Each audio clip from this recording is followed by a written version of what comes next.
Of course, we get a grant from the TRC Foundation, and that grant helps cover a voucher program that we have, Team Services. The grant that we do get from the foundation, because that really helps offset some of the costs to transport all these people. And last year we had 557 passengers that we transported through the voucher program. And it's an opportunity for families who have developmentally disabled kids to kind of have a little bit of a break. So Saturday we get together from 10 to 2. We do a number of activities, anything from arts and crafts. We try to go out in the community. We do play, socialize with their peers, and have a good time kind of away from their families. And it's great for the families because it gives them a chance to have some free time and take some of that burden off that they currently have of taking care of someone 24/7. It's extremely important. We have currently 3 individuals that if we didn't have that money, they wouldn't be able to come. Unfortunately, their parents aren't able to get them here without team transportation. It's vital for those kids to get here and give those parents some time and to get them here to enjoy being with their peers. If we did not have that grant, we wouldn't be providing transportation for hardly any of these people, because transportation is very expensive. Most of the people we transport can't afford even a taxi cab. You know, we take children to Buffalo Children's Hospital, for instance, and if they had to take a cab or some other transportation, you're probably talking $400 or $500. So Leslie, what's your message to the foundation? You must be pretty grateful. It's really great. I can't say enough for the grant that we do get from TRC Foundation. It's our lifeblood. It keeps us providing this transportation for a very needy community.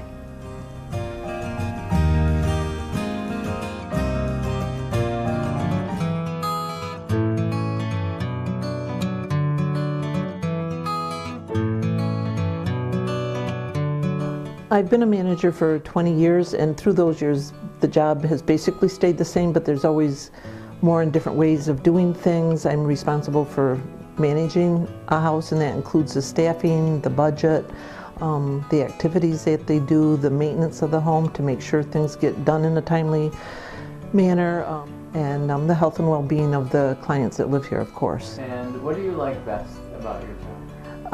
Certainly not the paperwork, but the best part is watching the clients grow and develop and becoming more independent and doing things more for themselves and learning how to advocate for themselves. And so when you won the Joseph Trousseau Award, what went through your mind? How exciting was that for you? It was incredibly exciting. I was stunned. I remember saying, "You are kidding me." It took me by surprise to this day. And today I got a letter in the mail from Catherine Young recognizing this achievement, and so that was very meaningful to me to know that our state representatives are conscious and aware of things going on in the agency. Linda is a very nice lady, and I really like her. I do. I really, really like her. She teaches me how to cook. She is very, very, very, very deserving to get that award. Yes, she is. Linda is a kind person, and she's funny, and I am so proud of her when she got that award.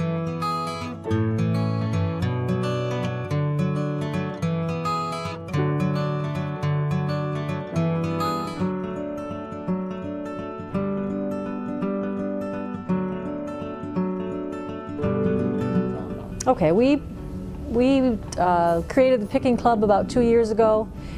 Robin Kessler, staff here, has done this type of work in the past where you go to secondhand stores and vintage stores and you find old pickings and fix them up, whether it's using a Dremel, steel wool, and then what we do is try to do a history on the item, find out maybe what year it was made, how it was made, where it was made, And so that's how we decided to join a picnic club, which would give the consumers the chance to not only learn about some items in the past, but also to do a little research on them. Mostly what we seem to locate are a lot of old lanterns, tricycles, wagons, old lights, tools, a lot of old tools, pipes and wrenches. Especially consumers that are a little bit older remember these items from their past, from their childhood, especially when we find old toys. It's fun and I enjoy doing it. Why is that? Because it's like research ideas and stuff. This is the popcorn maker me and April made. I just used the steel wool to clean the top today. Again, any monies that we receive allows us to go outside the box a little bit, buy larger items.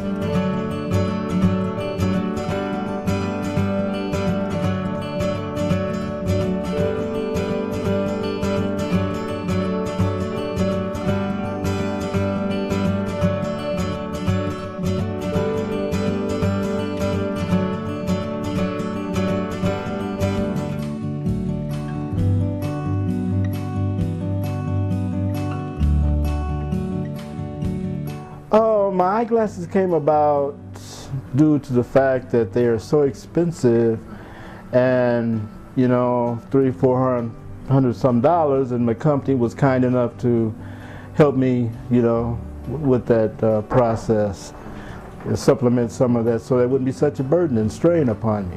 I really thank the company for even having a program like this and helping people out in situations which occur like this. With many of them, they've suffered some type of disability. For some of them have suffered a stroke. One individual, it was diabetes, and they were unable to continue in the businesses or the competitive jobs that they held, and now they find themselves in a situation where financially things are not as easy, and so the foundation has been helpful for several of our individuals with some necessary items. I have several individuals who've used it, for example, to get eyeglasses. Well, Mark, I'm very grateful to the foundation. You know, that's why when they asked would I come and be interviewed, how could I say no? Because of what they've done for me. You know, they've given me a chance, because it would put a burden, like I said, put a burden on me, $400 or $500 out of my pocket for glasses, and you know, about my lenses being so strong that. He is a whole new person. He previously had some eyeglasses that made it difficult for him to do his job. They were very uncomfortable, and with help from the foundation, he was able to get the pair of eyeglasses that really fit him. They look good on him, and his work has improved.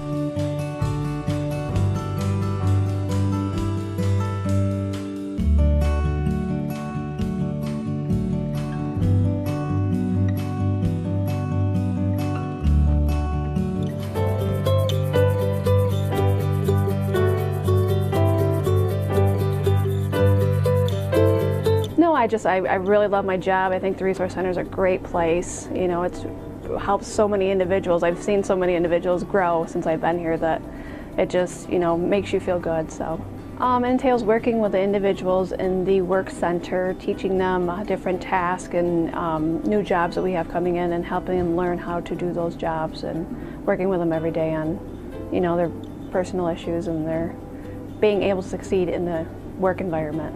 She was fun. She was fun to pick on. And everything. She'd also pick on us. Very deserving. Why is that? I don't know. She just deserves it. That's all I can say. It's wonderful. I mean, it's a great foundation, and it's great for the individuals in the Resource Center because they do things like this, and you know, they help out, I think, with the dances now, and you know, they're really involved in these guys' lives, and they help the staff also, like you said, with the recognition that I just received. So it meant a lot. It meant so much to me. I've worked here almost 12 years, and I mean, it means so much to me. I've got goosebumps. It means so much to me to be recognized like that.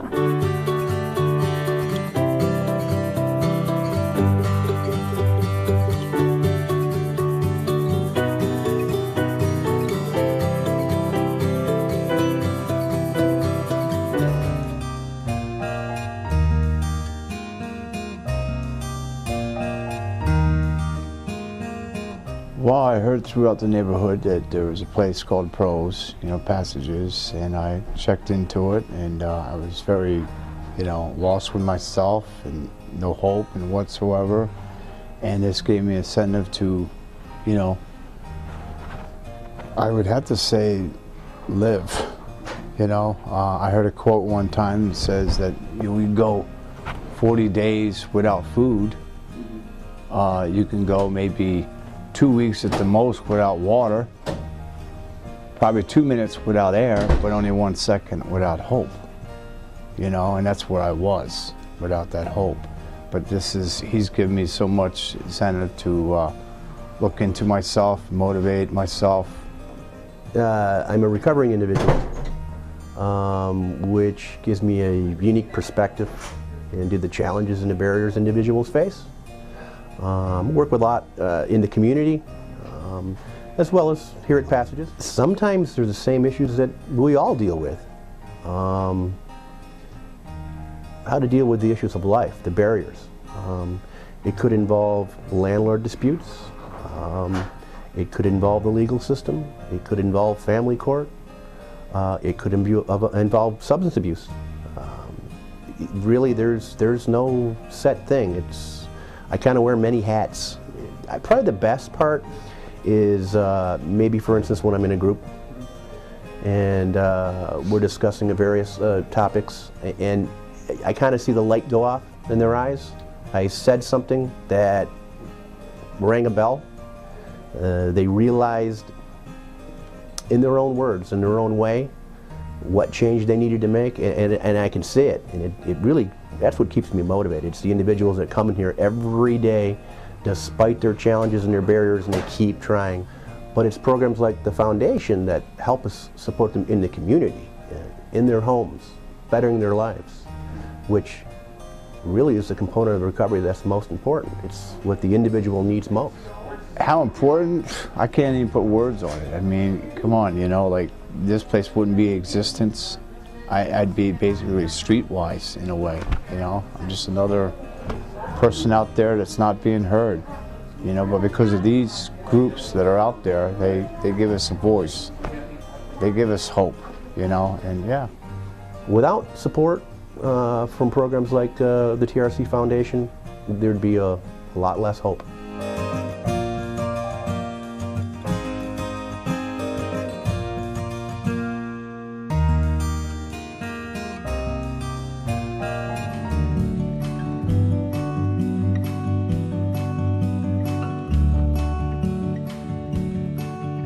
Car accident after drunk driving, hit a tree, and then was in a couple different hospitals. Was in a coma for 6 months, and as a result of the induced coma and stuff like that, a lot of his body atrophied, and he got left side paralysis, and was in a wheelchair at that point. Yeah, for like 2 years, taking action to make new connections with the world around him and interact with the public. On Tuesdays we work out and we do a lot of cardio and stuff like that, and that helps with a movement of the joints and motor movement, a lot of motor movement, but also physical health. James is a really hard worker. Before his accident he was an athlete and stuff like that. And then Thursdays we do we swim in the pool, and that swimming and walking laps helps again with balance and to reestablish an upright balance. But people like James that have the ability, to help themselves, through something like this. I mean, yes, it's workout and it's exercise, which is good for everybody, but it's giving people the power in themselves to rise themselves up from where they're at. And I think it's hugely important. It's invaluable, definitely.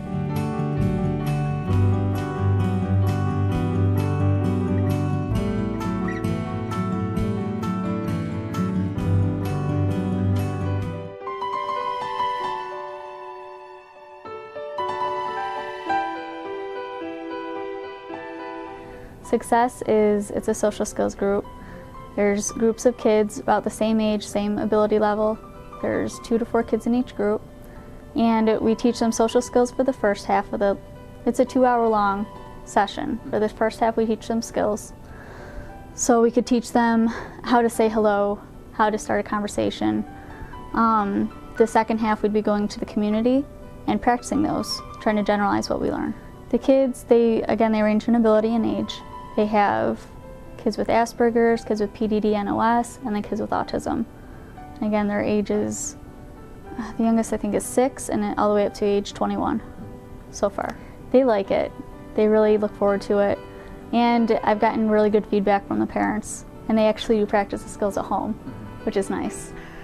Because it helps me realize that I'm not alone, for one. For two, it helps her so that when she gets older, she can be able to be on her own and not dependent on somebody to take care of her. So that's important to me, so that way she can improve and become an adult that's independent and not have to depend on so much like people being there 24/7 with her. It's very important, because if funding were to cease, so would the program, because that's what's primarily keeping the program going. I'm very grateful because I have low income, so I wouldn't be able to afford to pay for, special things like this on my own. So the grants help people who have low income to help their children so they're not, like on the low totem pole, so it is very nice that they help, because otherwise she wouldn't get the help that she needs and she would think she's all alone. So it is wonderful.